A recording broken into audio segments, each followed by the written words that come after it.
Okay, this is Hannah Miller, and she is my office mate and a fellow TA with me. And Hannah, just go ahead and explain your current student situation.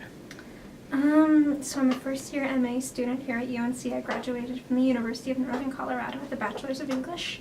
I'm currently pursuing a Master's of Arts in English with an emphasis in Holocaust Studies. And I'm a first-year TA here at the University of Northern Colorado. It's my first time teaching ever. I do have about 2 years' worth of tutoring experience, but that's about it. And are you in class right now, teaching? Not yet. Not yet. Okay. So that's going to start next semester. Mhm. And so how does the TA thing work? So you are admitted and then you're asked if you want to do a TA and what happens in return? So what happens in return is that we're taught how to be teachers before we actually enter the classroom. We take a class called English 594 to help prepare us for the classroom, Okay. including lesson planning. Okay. And then the university kind of in pays you for teaching by paying your tuition. Correct. Okay. Yes. Okay. So can you just talk a little bit about your preparation this semester? You took a class 594, and what has that kind of entailed? So in 594, we've been taught how to lesson plan basically, and really kind of how to approach different classes with different lessons, and how to prepare lessons for different classes. That's basically been the basis of our entire discussions. There's been several different classes on which we talk about discussions and upholding discussions in the classroom, but mostly it's about how to prepare lessons. And these are all lessons surrounding different writing assignments? Because you're going to be teaching introductory composition. Mm-hmm. Yes. Okay. And the research paper coming up Yes. next spring. Mm-hmm. Okay. And I'm just wondering, in 594, have you guys covered anything about struggling students? Not at all, no. We've had a couple of lessons on how to help people who might be struggling, but there really isn't anything about what happens when the student is struggling, and that's about it. Okay. And so, like, any discussions on, like, resources for you? Mm-mm. So Not at it's- all. I work in the writing center, so I do have that opportunity if I do have struggling students, but that hasn't really been discussed in class. Okay. And how far does the Writing Center go in terms of providing struggling students with resources? So at the Writing Center, basically what happens is we'll go over the paper together and we can talk about either grammar or deeper issues, more global issues like theses or following the main idea.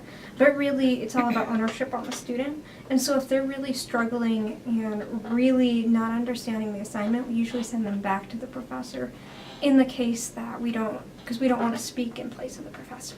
Okay. And have you had any, like, severe cases come into the Writing Center that you've seen? Many, yeah. Okay. In what ways?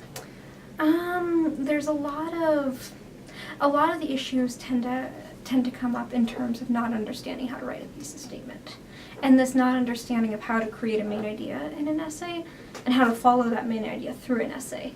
A lot of the issues for students who understand what a thesis statement is trying to find out how do you follow that idea through an essay instead of just making it a simple sentence in a single paragraph.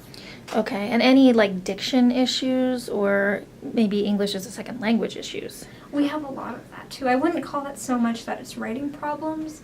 I would call that more that it's a misunderstanding of English. Because a lot of what happens when people who speak a different language, or maybe English is their second, third, fourth, or even fifth language, a lot of the time when they start writing English, they're applying grammar from their first languages. Right. And so what we'll see a lot of the time is that the main idea sounds really good. But the problem is that they start applying ideas to grammar ideas to their papers, and not just that, but there's different essay writing skills.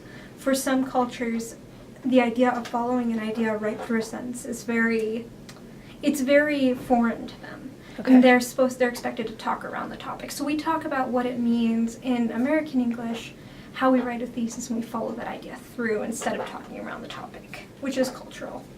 Okay. And in 594, this class that prepares you to teach, you guys haven't really talked about what should happen if you have a student with linguistic issues that are from a different country, or not so much? Not at all, no. We've talked about students who've had learning disabilities and where to go for disability support, But beyond that, there really hasn't been much talk about cultural differences.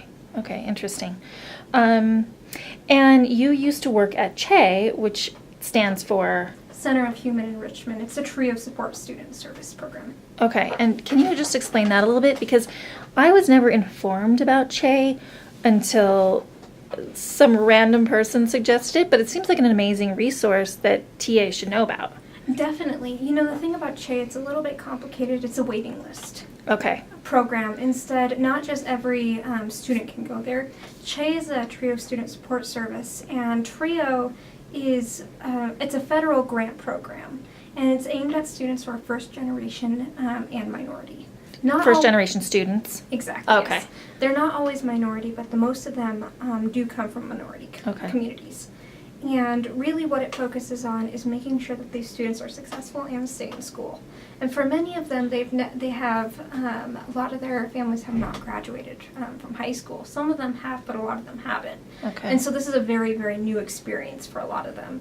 What CHE really does is it creates kind of a new environment for these students in that they get their own English classes, they get their own tutoring, they get their own support services. That way that they can, these people, the professors, their advisors, the office themselves, they're all centered around helping these students grow more as, grow together before they go out into the university area. Sorry. And I was just going to say supports them in staying in school. Exactly, When the yes. going gets tough. Exactly. There's right now UNC only has English classes. They used to have more, but with grant funding, they have reduced the amount of English classes or in other classes in other areas. But I know that they do have 3 tutors currently, 3 or 4 tutors With CHE. With CHE Interesting. that only work with these students. Okay. I think that's like such a helpful resource that really is, I mean, a lot of people don't really know about. So, and even when I went there, it was hard to even get information to hand out to my students. So I feel like that's really a powerful resource. Let's see. I'm wondering if you, with that background in CHE, feel any personal responsibility in your upcoming teaching environment to sort of uphold these aspects of diversity. You'll be able to spot them. Definitely, yeah. I think that I've always held a lifelong idea that as every student that comes into the classroom, every student that I tutor has the capability to learn. And they have the ability to be successful, every single person. And I think that that philosophy was strengthened when I worked at CHE. Because a lot of the kids who came in really wanted to learn, and they were having a much more difficult time than many of the other students because, none It of was them, new. It was different and new, yeah. Exactly. Few, if any, of their family members had ever been to college. And a lot of them had come from communities where, college really wasn't a goal. The idea was that you either graduate from high school and you support the family, which was huge for a lot of the students. And so really that idea that everyone can learn and has the capability to learn. Now motivation is different. Yeah. But they have the capability and they can learn has really been a deep philosophy for me and is carried on into the Writing Center. So I think that when I enter the classroom and I talk to kids which I know that I will have students with different cultural backgrounds, I'm going to approach every student, regardless of cultural background, that they have the capability to learn. And I was just going to say that's so great, and I think, it's really valuable, and it's that you have that background will just help your students so much. Thank you. Thank you so much. Of course, thank you.